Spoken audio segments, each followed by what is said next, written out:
guys, it is Caitlin and we are back with another episode again this week, just me.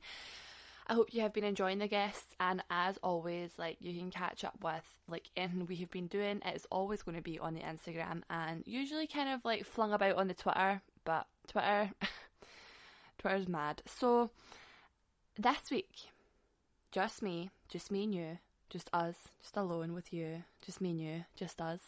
I wanted to talk about my experience that I have kind of touched on previously in the past, and it is about the stalker. Oh my god, who does she think she is? She had a stalker? What? Yeah, well, it's true, it happened, and I have encountered and experienced and dealt with and had to kind of come to terms with the fact that people are fucking weird, people are crazy, and people don't give a fuck about anyone else. Like, they actually don't. So, here I come with my fucking big mad stories. It was actually in June 2019. I had just come out of a long-term relationship with someone. It did not end well, but you know, it's all good. We went like blonde as blonde can be, proper like very, very cute. Like, it was a fucking moment, and you never know, I might go back to fully blonde. Right now I'm rocking a balayage. If you follow me on Instagram or Twitter or anywhere, you'll see the situation with the hair. Back to the story. So last June, after like a month of the gym and doing things and just like getting back on it, me and the girls I worked with, and we all work in the West End at the time, we're like, fuck it, let's just go out. And we're like, okay, cool, let's go out. So after a Saturday shift, because we all work Saturdays, of course we do, the beauty industry, you can't get Saturday off. So we are in the shop, getting ready, getting dressed, drinking the wine that good old Carla brought in, and suddenly we're out of wine. So I'm floating about in high-waisted jeans, a little bodysuit, the longest, blondest hair, the biggest fucking eyelashes, honest to God. Put me on a runway and I'd take off. Like, that is the vibe. And I also had a big, massive camouflage jacket on, but like, it's one of those ones, I like to kind of tweak and change and alter my clothes a little bit. So it's covered in like badges and like little sewn in like patches and stuff like that, just to make it a little bit funky, and also so that nobody has the same fucking jacket as me. Haha. So then there's little Joanne, and she's another one of the girls that I used to work with, and she's sitting there and she's got like a kind of her little cute outfit, and then she's got like a camo denim jacket on. So the two of us look like a little hunting party. Of course we do. We're out here terrorising the men of Glasgow. So suddenly Carla's like, oh shit, I've actually got gin in the boot. And we're like, alright, cool, here we fucking go. She only had gin in the boot. She had like maybe 1/10 of a bottle of tonic water, and she kind of just topped up her and Joanne's glass, and I was just kind of came out. So we're standing at the back of this woman's car in the middle of the street in West End of Glasgow, drinking gin. And yeah, so it was just pretty mental. So we're just standing there in the middle of West End drinking gin straight at the back of some woman's car. Like, how classy are we? Like, there's no higher class than that. Like, BYOB, bring your own bottle, bring your own boot, bring your own bullshit. So then we went up to Ashton Lane, we went into this little cafe, and we bumped into one of the, well, we didn't bump into, we planned to, we met up with the rest of the team that were going like out with us that night, and we were sitting just drinking cocktails, getting like quite like lady wet, like we were like pretty drunk, and we are like being just a little bit mental, just having like a proper good time. You know that way when girls just get together and there's no bad vibes, everyone's having a fucking laugh, everyone's on the same page, we all are just like enjoying each other's company. Like, it's just so nice. Like, more nights out need to be like that, less of the fucking animosity. However, nights out aren't happening. So back to last year, we're floating about and we're sitting, and then Carla's like, oh my god, there's Emily Sandé, she's just walking out. And we were all like, shut up, no it's not. Literally the next day, Emily Sandé is like photographed like all over like socials, being like, oh, I was in this fucking restaurant and here's me with a picture of the chef, like, here we are. So we were just sitting like, alright, cool, here we fucking go, this is bizarre. Then we kind of floated around, went into like a few other places, but while we were in a few of the bars, like a few guys kind of came up to talk to me, and I was like not really interested. But I should also point out that the girls that I used to work with, there was a kind of age gap of about 4 years. So I was 23 and they were kind of like, I don't know. Well, there was a definite kind of difference in age. And that was fine. Like, no issue for me at all. But they were like, what the fuck is going on? Like, why do people keep approaching you? And I was like, I don't know. But I definitely had a very small man, well, boy, he was like a small, twindly teenage boy. And he was like, oh, I work in bar soba, and you should definitely come and visit me. And I was like, all right, Pinocchio, calm down. And then went back to our table. Then, as we kind of got drunker and drunker and bar hopped, because back then you were allowed to do so without a mask, without booking. It was a Saturday night in Ashton Lane, and it was all happening. We ended up in the Ubiquitous Chip, and I had never been in before because I'm East End of Glasgow, I'm not going to lie, and my nights out pretty much are all in the city centre. I think, I mean, I don't have any sort of anything against the West End, and I've had a few nights out there, like, here and there, but it's never been like, oh my god, we have to go to the West End. I would never be seen in the city centre. Like, I just don't give a fuck, like, but the city centre just is busier, and I don't know, it just seems more fun, and it's more accessible, and obviously I stay in the East End, so taxis backwards and forwards are definitely easier from city centre. Nevertheless, we're in the West End at this point, and we go to this place, and I've got a few friends that are like bar staff and that in like places all over kind of Glasgow, and he was like, oh my god, you're at the Chip, that's amazing, blah blah blah. So he kind of hyped that up, and I was like, right, okay, here we go. We went up the stair because the guy kind of ushered us up, in the bottom floor, or whatever the hell the situation in that place was like fucking mobbed. So we go up the stair. It is, oh my god. Oh my god. It is just all of these old men in suits. So I feel like this should have been a Friday night at the bar, like, instead of a fucking Saturday night, because we know these men in suits don't work Saturdays. We know. And if they have put on a suit to come out, they could have fucking ironed it, put on a fresh one, I don't know, because it looks like you've just finished a fucking work day, now you're trying to pull some bitch in a West End bar with your suit on. No. I'd much rather a smart jumper and a pair of jeans. Like, if you are out here trying to get some fucking attention, like, sort your shit out, okay? Put your dentures in properly, get the glue in, put your fucking toupee on right, make it work, and don't just turn up with a tired ass suit being like, hello. No, that doesn't work. It's never going to work.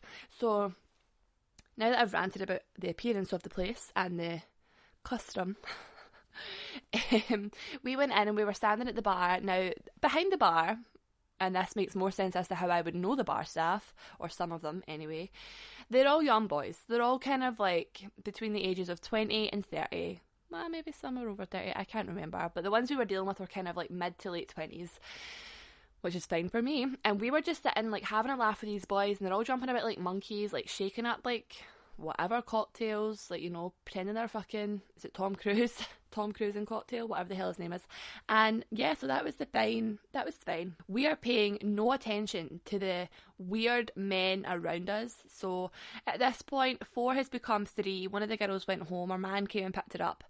Always need a man that's going to come and get you after a night out. We're in this place, ignoring the men in the suits, talking to the bar staff, having a laugh, a little bit of flirting's going on. We're all a bit tipsy. It's all fucking riotous. And this guy, who's like heading the pyramid formation of other old guys that's coming up to us, is like, oh, is this a hunting party? What did you see? The camouflage jacket and your brain went into overdrive. How long have we been standing here? 10 minutes? Is that how long it took you to think of that fucking joke? Say something else, funny man. And you know what?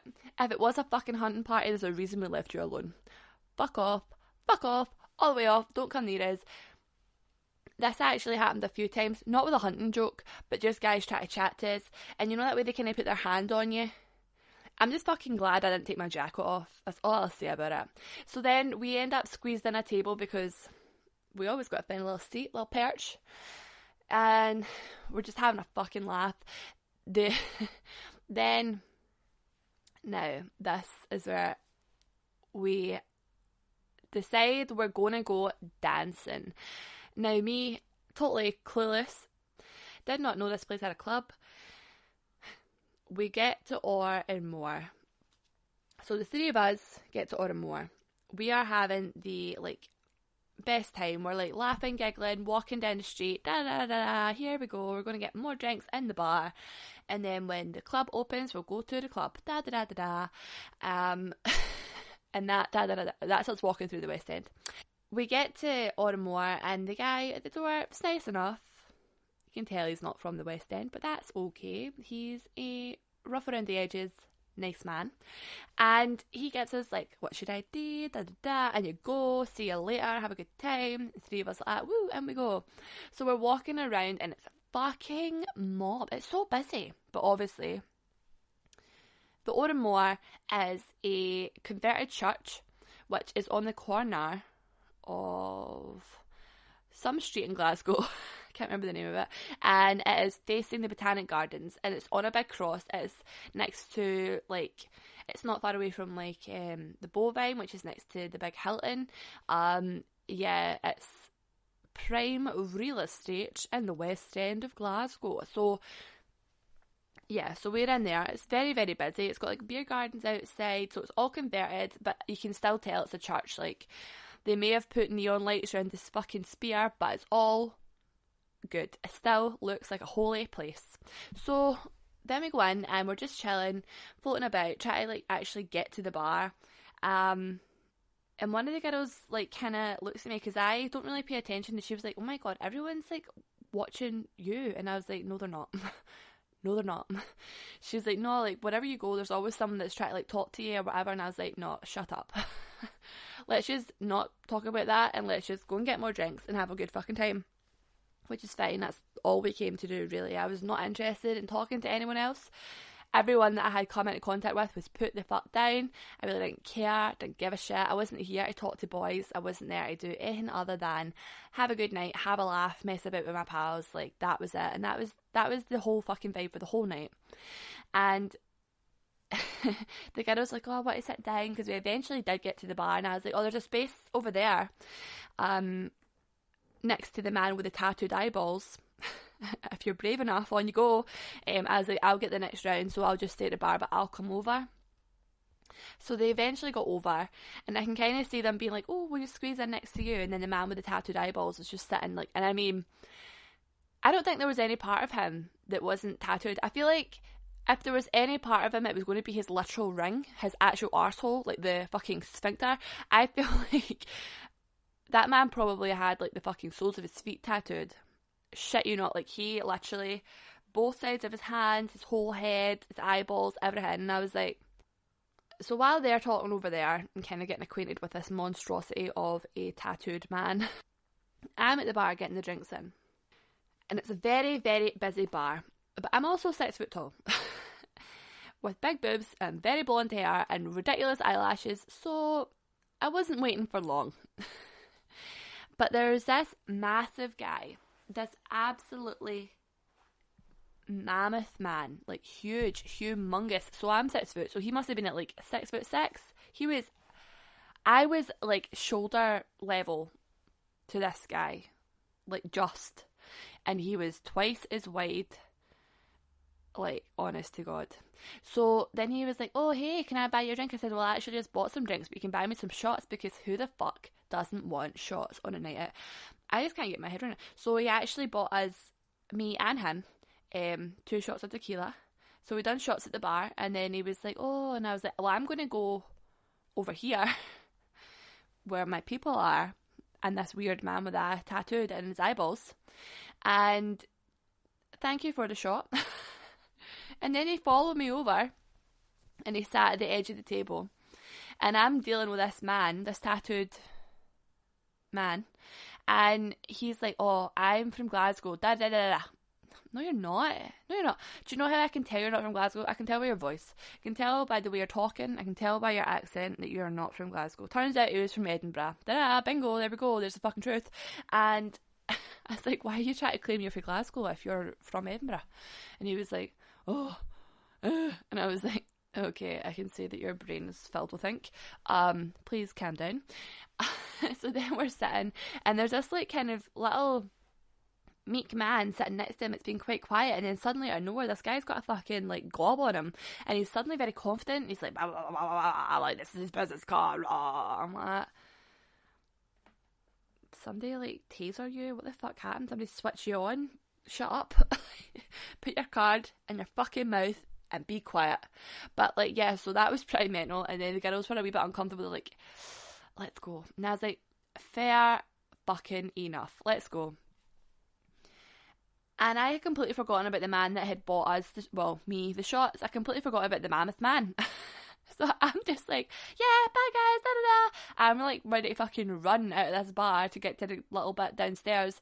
And he's like, oh, Caitlin, come back. And I was like, it was a very, I don't know, Jack and Rose moment, don't let go. And I was like, bye, fucking sinking to the bottom of the ocean. I'm Leo in the situation. Bye, Rose. Be miserable without me. Yeah, so this guy was like, can I get your number? And I was like, no. Because I stopped giving my number out because people are fucking weird. I said, you can't have my number, but you can have my Instagram. So you get me on Instagram. Da da. Bye, bye, bye, bye. And you can't see me right now, but my hands are up, and I'm like hopping out the bar. And that was fine. And the guys at the door, the bouncers, not like, oh, I'll see you later, girls. Blah blah blah. I says, oh, we're only going downstairs. We probably will see you later. Don't even stress about it. We'll be back. We know you love us. And you know, I'm just enjoying my first time at Auramore. So then we walk around and we go down the stairs. Well, we get to the gate. So this place has like 3 sections to it. Well, actually more than that, but 3 kind of doors in.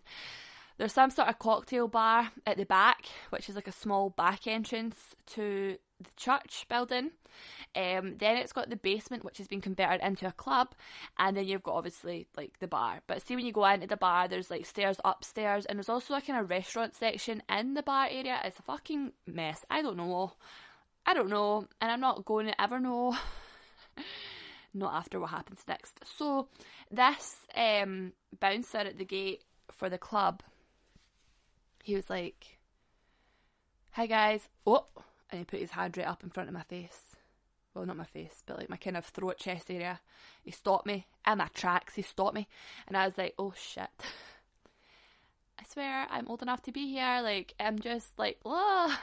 But it's 23, like, you know, definitely old enough to be here. And he was like, I need to see your ID. And I kind of looked at Carla and Joanne, and I was like, oh, okay. Like, why not just let us in? But whatever. So gave him my ID. He only took mine. Carla tried to give her ID. She's telling him like our whole life story. She told him actually where we worked as well, which was really handy for future reference. And then he was like, no, that's okay, I don't need to see your ID. But then he obviously took mine, and he kind of looked at it and looked at me. And obviously in my ID, I have very dark hair, but not that you can really tell because it's on like a fucking pink background and it's kind of like a grey, but definitely it's not blonde in the picture. And my eyelashes definitely are not that big on my ID. So that was fine. He let us in. He went downstairs. So this bouncer was like really massive. He had loads of tattoos on his head, on his neck. We go down the stairs, and we put our coats in, we're at the bar, we're getting the drinks in. Carla turns round, she's got a fucking bottle of water that nobody seems to understand where she got it from. She's just dancing about shaking it like, you know, one of those shaker, like, weight things? You just fucking, the one that makes you look like you're fucking sucking somebody off or giving some sort of fucking hand job, and it's supposed to, I don't know, juggle your fat away. I don't really know how it works, I don't really care, but she's shouting a bit like a fucking maraca. She's like going for it. We're like, ooh, go Carla, like let's fucking make it work. And yeah, we're all having like the best time. We're drinking. I've got the vodka cranberries in because that's a disco drink, and we're just floating about. So we've managed to secure another pew, but this time away from the men. So then Joanne's like, oh my god, let's get Jaeger bombs. And I'm always like, a Jaeger bomb is a sign of a good night. So here we fucking go, let's go and get some fucking Jaeger bombs. At the bar, it is packed.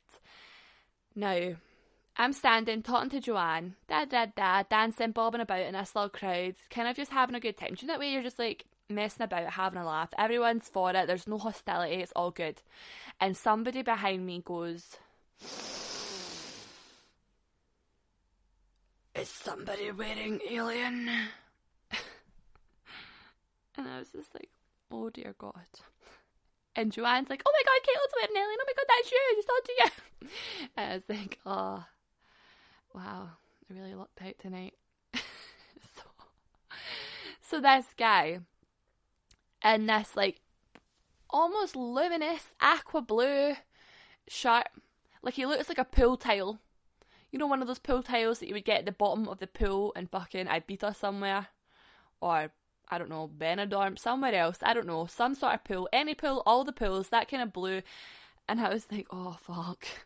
But he's also like literally in my armpit at this point. Like he's like grabbed me. He's got, so this wee man, this wee aqua blue man, this little luminous blueberry has got me by the fucking waist like a fucking anaconda, a big boa constrictor, and he's like squeezing me, and I'm like, whoa, easy. He's literally got his face in my tits telling me I smell amazing. I fucking know. I bought the perfume, I sprayed the perfume, I realised, oh, before I bought the perfume, it was a good choice. Get away from me, you freak. So while I'm having all the air squeezed out of me, Joanne has got to the bar, bought the Jaeger bombs, and I'm dealing with this man, this child-sized man, who's very chunky. He's shaped like, does everyone know, like a fucking school teacher over here, does everyone know the Matt Lucas, like, Humpty Dumpty, like, style-looking egg freaks from Alice in Wonderland? He looked like him, but with curly hair. So he starts telling me how he's an actor, and that is how the fuck you know you're in the West End. And I was like, so have you starred in anything other than your fucking home birthing video? What the fuck? So as he's squeezing, he's like, "You're so pretty, you could be a model." And I was like, "Maybe I am a model." And he's like, "Oh my God, that would be perfect, an actor and a model together." And I was just like, really not into this, but like the more I pulled away, the tighter he squeezed. So I kind of was just stuck there, and he starts kind of like trying to jostle me about, which also is ridiculous because I actually can't get away from this small man that's squeezing his face into my tits. No wonder he was trying to jostle me about. These things move. And Joanne comes up and she's giving me 2 fucking Jaeger bombs, and he's literally shaking me like in Animal Crossing when you shake a tree and like the money falls out or the beehive falls out. You know, it was one of those moments, and I'm like, leave me alone. Like, I don't want to be grabbed. I don't want you to shake me. But he wouldn't let go of me. He's still sniffing me, and I'm standing holding these Jaeger bombs, and as he's shaking me, the Jaeger bomb like spills out all over his top. Well, not all of it, just mainly Red Bull. So the alcohol was fine, of course it was. And he literally could not have flung me away any harder. He could not have flung me. He literally, I felt like he was kicking off of me, like swimming full into the pool. That's the force he shoved me away. He's like, "My shirt." And I was like, "Don't worry, I'm sure you can get another one at Asda. See ya, West End wanker, bye." Like, so that was fine. And literally, for the rest of the night, this guy was like drawing the eyes off us, giving us growlers, pulling all the fucking faces. And I was like, can you take a step back? You harass me, you grab me, you inappropriately touch me, you're weird, I'm not a model, you're not an actor, you're a West End wanker, see you later. But we were right at the door, like between the kind of hallway to the cloakroom and that, in our little like corner office of the club. And so he passed us quite a lot. So then we were sitting and more men in suits came in. What is it with the West End? I don't get it. So these guys are sitting and we're like dancing about and having a good time, and then a few of them tried to come up and dance with actually me, because at this point Carla and her bottle of water had headed home. So that was fine, and she let us know she got home safe. Of course she did. It's fucking prime time, you know, gotta make sure everyone's safe. And this group of guys are kind of harassing me and Joanne, and they're like, "Oh my God, you can really move." And me, in my infinite wisdom and my very, very blonde hair, I put my vodka cranberry above my head and tried to squeeze past them. But in trying to do that, I spilt the vodka cranberry all over my hair. So we can already tell the state of the situation. We're all very drunk. I was blackout at one point, and at this kind of point, I kind of came back to, so we're almost going full circle. I'll probably be sober by the time we got home, do you know? And anyway, so we're dancing about, and as the night rolls on, I've bumped into the bouncer that took my ID a few times. So he was kind of passing through. I was dancing, and he kind of came up behind us, and again placed hand on like the waist and was like, "Excuse me," which is fine, like, because it's hard to hear someone in a club. And it wasn't like just a random drunk man, it was actually the bouncer who was like trying to move furniture or whatever, so I could kind of be like, alright, fair enough. So then, as it gets closer to the closing time, everyone seems to have disappeared. It's me and Joanne and two little geeky guys, like, and I mean literally geeky guys. They look like they wouldn't be out of place in like Weird Science. You know, so it was very bizarre. So Joanne's dancing about. She's like, "Oh, I love you so much. We're having the best time." And I was like, "I fucking know." And this bouncer is literally kind of hovering around like the club. And you know that way before a shark attacks, like they kind of circle and they circle and then they circle and then you're dead? Or they at least bite half of you. Bite you, tear you in half, kill you instantaneously. Depends what area of the body they are going for. I don't know. I've never been bitten by a shark. So it was like that. And I'm like, shit, we're about to get chucked out of here. Like, come on, mum will dance to the toilet. Let's go and get like our jackets, because really, honestly, at this point, it's me, Joanne, and these two little geeky guys that are trying to dance with her. So I'm trying to keep them away from her and keep the bouncer away from us. Well, not keep them away, but definitely keeping an eye on like what the next move is for us. So I was like, let's go to the toilet. So we go to the toilet, and I am literally like not even kidding when I tell you, no wonder the dance floor was so fucking quiet. Every single female that's ever joined that or been in that club was in the bathroom. Was in that motherfucking bathroom. And I was like, shit, okay, right. So I'd been, and I was like, right, Joanne, you go. I'm going to get the coats, whatever. So I'm standing there, once again, in my camouflage jacket with all my bells and whistles on. And I'm on my phone, and suddenly, this big body is right in front of me. And he's like, "Hey, I've never seen you in here before." And I look up, and I'm like, oh, it's that bouncer that took my ID at the door. And that followed me about the club, and that stalked us for a little minute. And I was like, "Oh, hi, well, that'll be because I've never been in here before." And he was like, "Haha." So yeah, I've just kind of been keeping an eye on you, but like, I'm really like think this is like, you know, a good thing. And do you want to give me your number? And I just looked him dead in the face, and I was like, "Will you let me back in if I don't?" And he was like, "Haha." And I can't really remember much else of the conversation, but ended up swapping numbers. That was fine. The whole time, Joanne's standing at the other side of this little hallway. She'd snuck past me, and she's taking videos and like pictures, and she's sending it into the group chat. And I'm like, "Can you stop?" So anyway, we leave. We go and get food. We bump into the tattooed eyeball man. He's also getting a sausage supper for the road. And I think I got chicken pakora, actually. An old favourite of mine.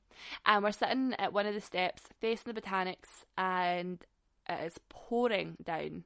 We're waiting on a taxi, and this bouncer man is here, and he's just floating about. And we're like, "Alright, cool." He's like, "Oh, you know, I could have given you a lift home." And I was like, "No, you absolutely could not have. I would never have allowed that. Bye." And he's like, "Oh, you should have said, like, I could have phoned you a taxi." I went, "Well, it's leaving time, home time for the clubs to be shut. We left the club. Surely that was enough indication to tell you we were going home.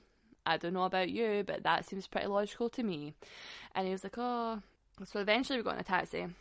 When he got home, when I got home, he sent me a picture of him. Now, he's like cross-legged on the side of a bed. I couldn't see anything of the genital persuasion, but I could definitely see that he had tucked it up. He looked like he was auditioning for fucking RuPaul's Drag Race, okay? That's how, like, tight the tuck was. It was pushed in between his legs. He's obviously sitting on that, or whatever. I don't know what the method of that was, but he crossed his legs over. He was fully naked, apart from the socks. Now, I don't know what the fucking deal is with the socks. I don't know why you would keep your socks on. Just take your socks off. Like, are you kidding? I just don't get it. I really, really do not know what the script is with the sock situation. Not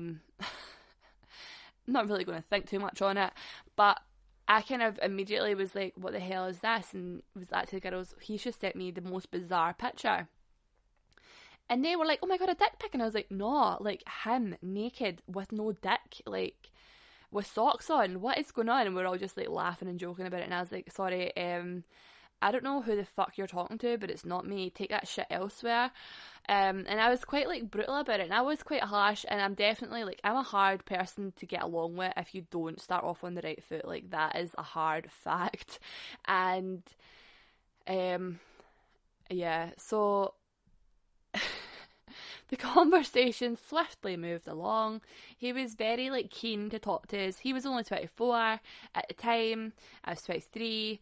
And, yeah, so he was talking to us for about 4 days or something. He's like, I would love to take you out. I would love to take you to this one place for a starter. Then we can go across town and we can go to this 5-star Michelin chef, world-renowned hotel chef restaurant and do this, and then we can go to another area of Glasgow and we can have this amazing dessert, and then after that we can have a coffee at this other part outside of Glasgow. And I'm just like, okay, so that's 4 stops for possible body dumping. Can we just stick with maybe a fucking coffee, you weirdo? Who the hell tries to date somebody at 4 different places, like, without actually having met and agreed with them or spoke to them, like, for longer than a couple of days? You met me steaming drunk. Like, you might have met me, but I did not meet you.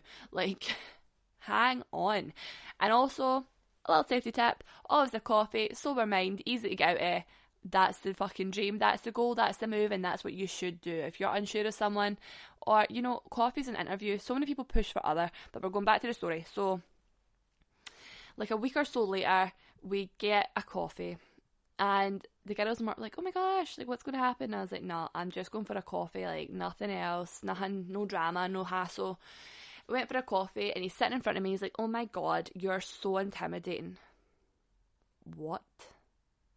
Says the man who's like 6'3", covered head to toe in tattoos. He's been telling me, like, all about his heritage. So turns out he's half Cuban and half white, and he's, like, massive. He's, like, quite a big guy, and he's like, oh, I'm so intimidated by you. And I was like, well, that's on you, nothing to do with me if you're intimidated by me, I'm just chilling, what the fuck. He then managed to balls up putting sugar in coffee, and I was like, right, okay. Now this is where it gets interesting. He had a full sleeve, and you know, the kind of generic rose and, like, a fucking 2 little stopwatches, not stopwatches, stop the clock, but timepieces, like little timepieces, like pocket watches. And I was like, oh, do you have kids? Do you have kids? No. He said no. He's like, no. They're for my brother and my sister. And I was like, alright, 24-year-old boy, tell me, what age are your brother and your sister? Oh, well, when my brother's 8. I said, right, well, maybe. My sister's 21.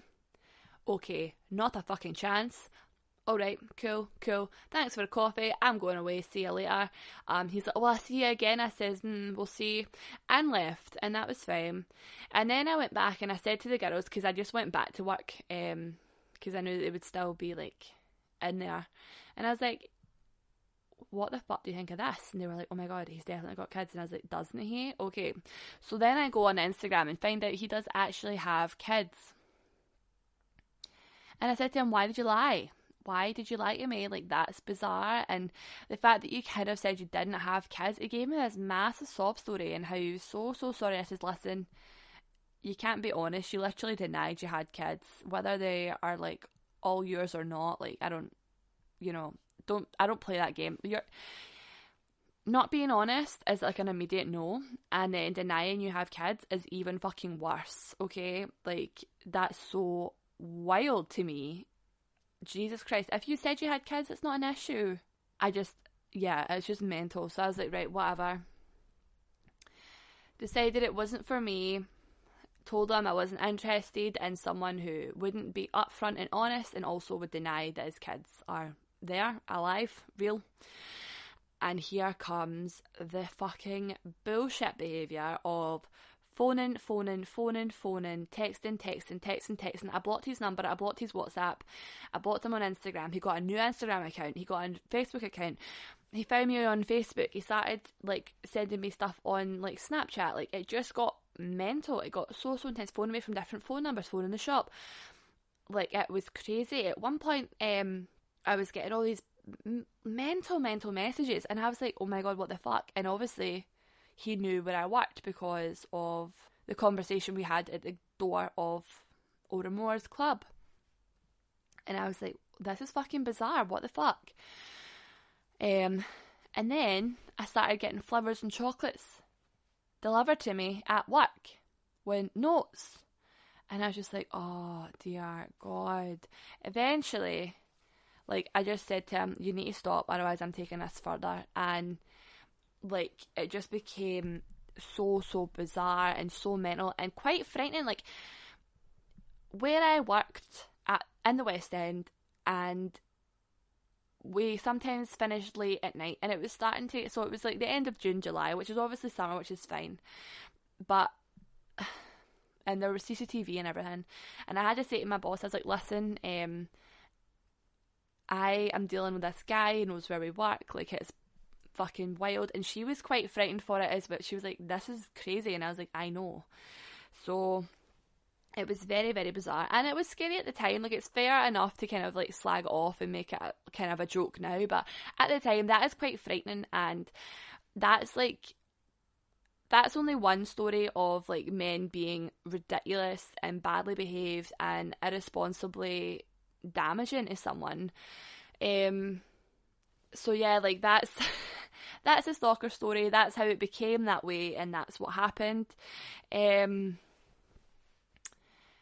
That's just bizarre. But like, obviously on a more serious note, I have dealt with plenty of online guys texting, phoning, whatever, ex-boyfriends that don't take the hint, keep bringing up like new accounts to message, phone, text, whatever, turning up at places.